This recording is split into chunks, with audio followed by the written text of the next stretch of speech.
ఒకసారి ఫస్ట్ అది చూడండి, ఒకసారి ఫస్ట్ ఆ జీవోని చూడాలి. ఫస్ట్ మీ అందరికీ కూడా ఎడ్యుకేట్ కావాలి. 746, 47 జీవోలు 2 వచ్చాయి. ఈ ప్రభుత్వం వచ్చిన తర్వాత ఈ 2 జీవోలు కూడా వచ్చాయి. తెలుగుదేశం పార్టీ దీనికి వ్యతిరేకంగా ఉంటాం.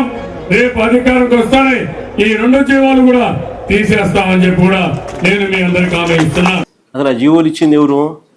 రాజశేఖర రెడ్డి గారు ఇచ్చినారు. ఆ జీవోలు ఏంటి? టీటీడీని 7 కొండలుగా గుర్తించింది రాజశేఖర రెడ్డి గారు. 746 జీవో, 747 జీవో వైఎస్ఆర్ గారు ఇచ్చినారు. మేము వచ్చినా క్యాన్సిల్ చేస్తామన్నాడు. రేపు అధికారంకి వస్తానే ఈ 2 జీవోలు కూడా తీసేస్తామని చెప్పి కూడా నేను మీ అందరికి హామీ ఇస్తున్నా.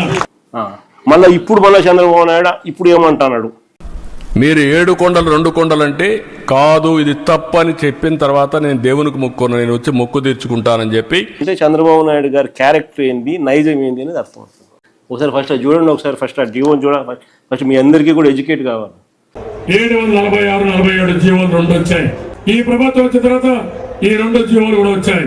తెలుగుదేశం పార్టీ దీనికి వ్యతిరేకంగా ఉంటాం.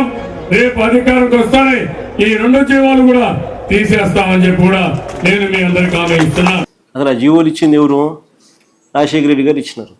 ఆ జీవోలు ఏంటి? టీటీడీని 7 కొండలుగా గుర్తించింది రాజశేఖర రెడ్డి గారు. 746 జీవో, 747 జీవో వైఎస్ఆర్ గారు ఇచ్చినారు. మేము వచ్చినా క్యాన్సిల్ చేస్తామన్నాడు.